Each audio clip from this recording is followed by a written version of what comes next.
Alright guys, welcome back ladies and gentlemen to the GSTL.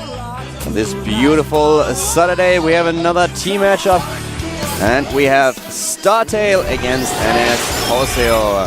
I'm Caldo, with me is Moltrap today. How are you doing? I'm still a little bit sick unfortunately, but I'm here and I'm excited to be watching an awesome match. I'm actually really excited about this match.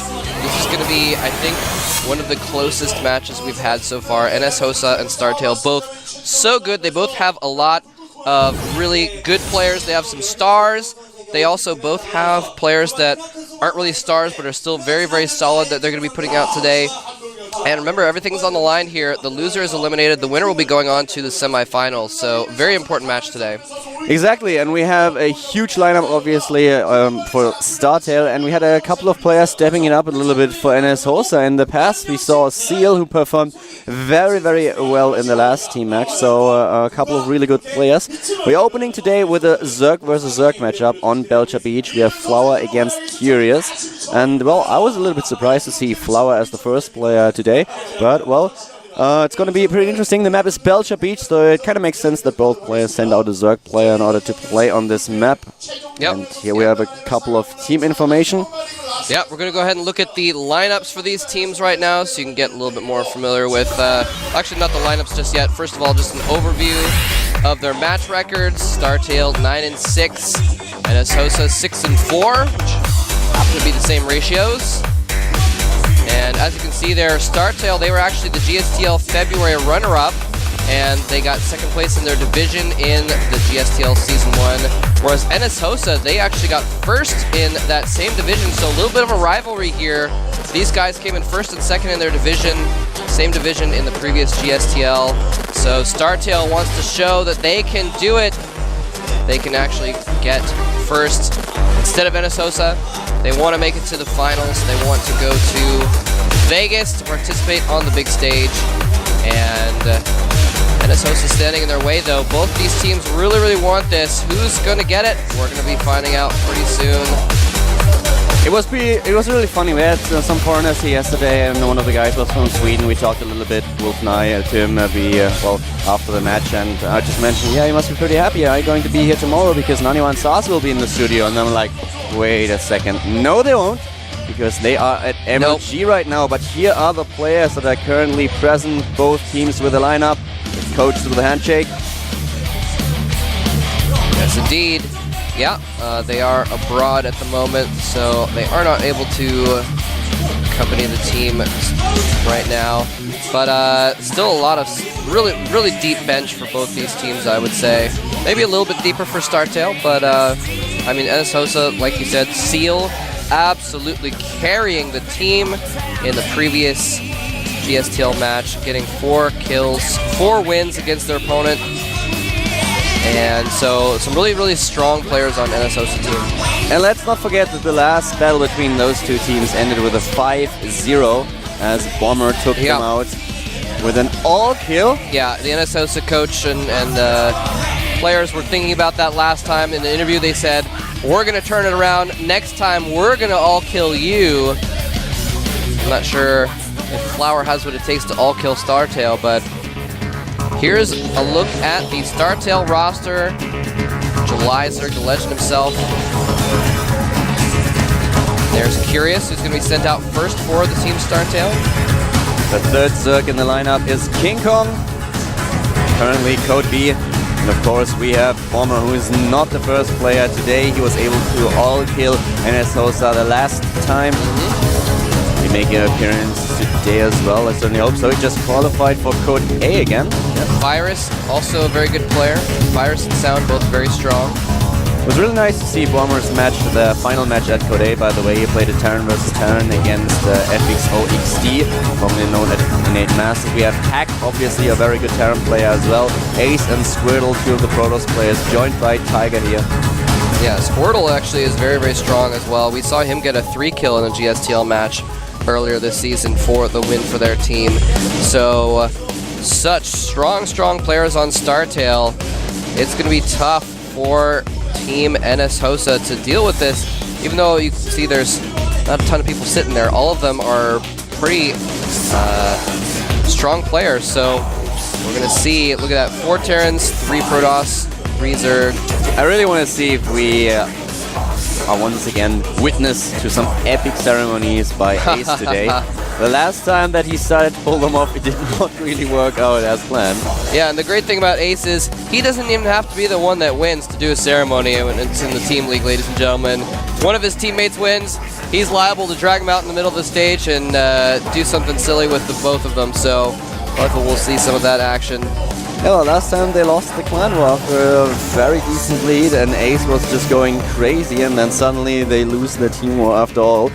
Was a little bit upset, but let's have a quick look at the NS Hosa lineup. We are starting with Sage, currently in Code B. He lost to Death Angel, foreigner, Romanian Zerg player in the Code A qualifier.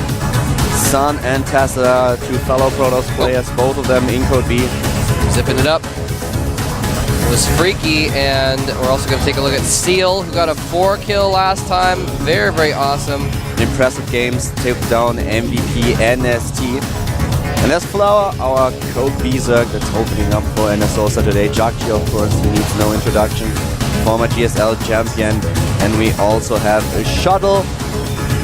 I don't think we've seen Shuttle come out in the Team League yet. Sculpt, though, didn't do well in Code A, but did very, very well in his couple Team League performances. Sting and as well. Sting rounds it out. Very good player, very good Terran player. Had a lot of good results, not only in some of his GSL games, but also in some foreign leagues. He did very well, also known as Kuhn, former member of MVP. So yeah, pretty decent lineup here and a nice race distribution, as you can see. 4 Terrans, 3 Protoss, and Zergs, with especially the Zerg players excelling in the NS Hosa team. Yeah, and that ratio, that percentage rather, is even higher than it was before with the multiple wins that Seal got in the previous time. So we're going to see if they send him out again today. I mean, he was just such a superstar last time, taking out some really big names.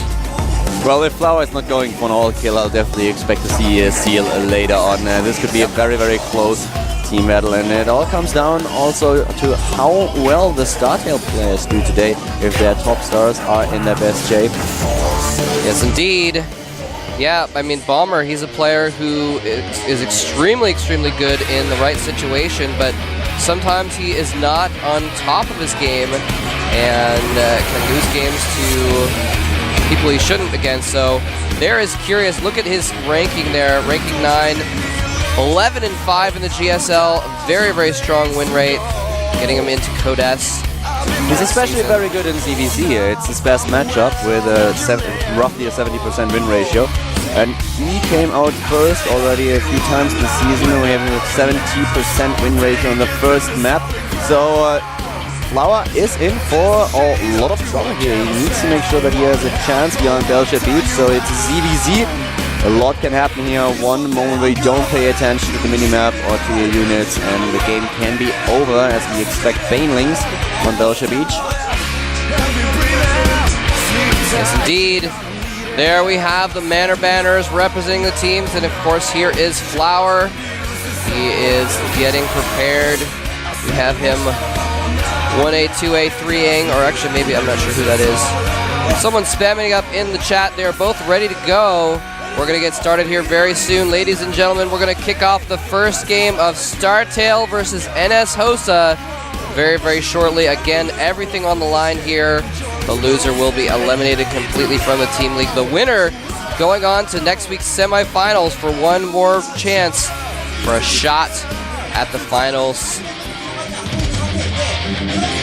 We are about to start the game, guys. Here they are, Curious and Flower, 2 Zerg players.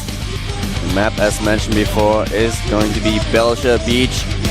And the first game in a team match is so important. It decides whether you are the team that has to just... If you get the option of nuking other players, basically, of just sniping them.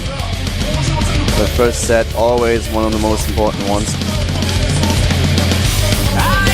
Flower didn't play too many games just yet. We don't have a lot of maps played by him. He had a couple of games in the past, especially in the KSL.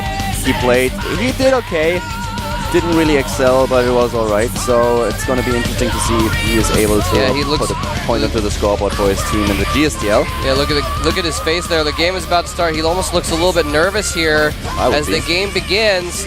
Ladies and gentlemen, the game has begun. StarTale versus NS Hosa, starting right now.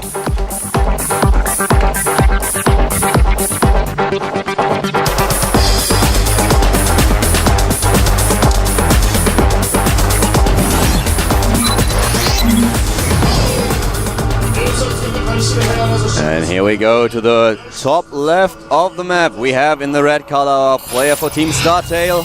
StarTale, Curious! It is Curious. Very, very, very strong player. If he does manage to win this game, he will be a very strong contender for a second win as well, since he is good in all matchups. And down here in the bottom right of the map is his opponent, though, relatively unknown player. NS Hosa, Flower! You can tell he's good, though, because the O in his name is capitalized. He's elite like that. Which is exactly the extension that basically every foreigner gets when he has a mobile number. That's right. It's really funny. As soon as you get a mobile number in Korea, as soon as you have your IRC card, the first thing that they're going to ask you is what are the 4 digits that you want to have for your mobile number. And well, every foreigner is basically just saying, okay, give me the 1337, please. And this is really interesting. We've actually got a gas first into pool for Flower versus a hatchery first for Curious. So Flower's going to be putting on a lot of pressure here early on. The pool at 12. So he did not start with a normal pool timing. He is definitely going to be aggressive here. Yeah, he's going to be really aggressive, and he might be able to catch Curious with his pool down, as it were, not having any Zerglings out. Of course, the NS Hosa player Flowers, his Zerglings are going to have to travel all the way across the map, but he's going to be able to get speed very soon after his spawning pool hatches. Well, I guess it doesn't really hatch. As soon as it comes up, there it is right now, and he's already researching speed, and he's actually still mining gas as well with 1 drone, so he actually might get a Baneling Nest. There goes the Baneling Nest. Super high aggression coming from Flower right here. With this build, it makes perfect sense for him. He had the perfect opening. He started with an earlier pool, got the gas as well, so his speed will be so much faster than his opponent. And Curious is playing right into his hands with the expansion. He will have to try to defend against this. It's not going to be easy. The pressure that Flower is now putting onto his fellow Zerg player is enormous. And at the same time, we obviously also have the situation that with a 1-base play, Flower has to do damage here. He has to do damage. And we don't have gas for Curious. He's completely relying on Queens and Spinecrawlers at this time. Yeah, and he's actually got an equal number of Zerglings. He made a lot of Zerglings as soon as his spawning pool popped as well, and they are slow. The speed is going to kick in momentarily for our other Zerg player Flower, and he's going to be able to turn around. Those Zerglings are way out of position for StarTale Curious. There goes the speed. He's going to be able to track him down. He's trying to hit those Banelings. One actually does go off on a single Zergling. A nice victory, a short victory at least for now for Curious. But now he's got to worry about these Zerglings coming into his main. There is a Baneling there. Nice. He's going to be able to target down the Baneling though with the Spine Crawlers. The Queens are blocking as well. Beautiful defense by StarTale Curious. It looks like a Queen might go down, but he's killing so many Zerglings in the process that he might not have enough to do any damage once he gets in the main. But a Baneling gets in! A Baneling gets into the main with just a sliver of health left. Not able to capitalize terribly, only hits a couple drones with that, but he is doing some damage now to the economy of Curious. He's doing a ton of damage. He killed 2 of the Queens already, and this is huge. Taking down two Queens is definitely not what you want to have, but we still have 2 left for Curious. He was already preparing additional Queens. As he doesn't get gas, he has more minerals, but with the speed advantage that Flower now has, he can force engagements whenever he pleases to do so. He can even try to snipe occasional drones and run away once again. So very nice play so far by Flower, but will it be enough to take down his opponent? 12 drones for both players at this point in time. Yeah, we saw Flower try to sneak a couple Banelings in the bottom left of Curious's base, but he spotted them and took them out before they finished morphing. And now Curious has 3 spine crawlers at his front door. I don't think that this aggression is going to accomplish anything else at this point. He can just hide all of his drones in his main, and any Zerglings and Banelings that run in are going to have to pass through this gauntlet of spine crawlers. And I don't think it's going to happen. The Queen's there as well. Yeah, and he's even got more Queens blocking that entrance. So Curious is completely safe right now. He's still pressured and the Queen dies, so at this point the problem for Curious is that he invested a lot into this defense. We have him with the Evolution Chamber in order to block. He has additional Queens. He also got those Spine Crawlers and he can't get aggressive. He has to wait until he has his own speed, until he has Banelings. At this point we always have a little bit of pressure, the ability for Flower just to put a pressure on his opponent to try to deny mining from the expansion while he expanded him as well. So he can't just drone it up at some point and still knows that he has control over the map thanks to speed and Banelings. Yeah, but the thing is that because he's got those defenses right now, Curious can, oh, look at that, even wasting a Baneling with a single link. Beautiful play by Curious. Oh, he's going in, he might get some drones here actually. Baneling goes off, can the Zerglings follow up? He's going to get a few drone kills, but he's going to lose all of his Zerglings in the process. Even a transfuse on a drone. Nice. That's actually hilarious. But the point is that both players are kind of droning right now a little bit, but Curious already had more drones, and he's able to drone up a lot more safely. He's got that expansion up a little bit earlier. He's got the spine crawlers. Oh, look at that, even catching those Zerglings. Oh, nice Baneling hits, though, are going to kill off 4 more drones in the main. The huge problem that Flower has at this point is that his tech is way behind his opponent. Yeah. So it's not only about the economy, and Flower did a lot of damage. He is actually doing really well in this game. And we have now the Roach run already building, nearly completed, taking a second gas, while Curious is just trying to get a Baneling nest on his own. But his Banelings won't be able to do a lot because at this point we will have the Roaches in play. And if Flower is not completely missing the Banelings of his opponent, he can just snipe them with the Roaches. So this does not look too bad for Flower here. It actually looks pretty good. No, it's actually right. It's not horrible at all. The Roaches won't be able to put on as much pressure as he might hope because, again, those spine crawlers are still there. And that's going to help out a lot in defending against Roach attack if he sees it coming. But there's the Roach Warren finally for Curious. So you're right. I mean, Curious is going to be behind in the Roach count because he's getting his Roach Warren a little bit later. Although, Curious, with that Evo Chamber that he built to block, is actually getting +1 ranged attacks right now. He can afford it because he skipped speed for his Zerglings. He doesn't get it, and he's getting a second Roach Warren. Oh god, I think that he just completely forgot that he already had a Roach Warren in production. I think you're right. He was like, oh, I can't make Roaches? I need a Roach Warren. I better make one. That's a little bit strange. Possibly a mistake there by Curious. But here's the thing. Curious has been droning up while these Roaches were making for Flower, so Curious has a way better economy now with 47 drones to only 31.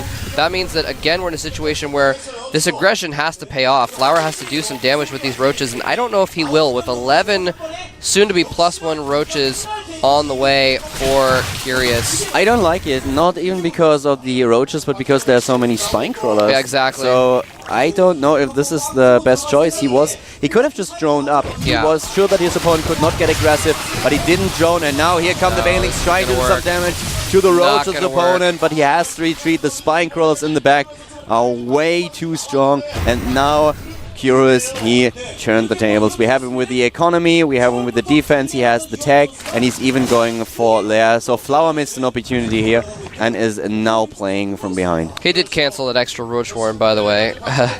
So it didn't end up with 2 of them.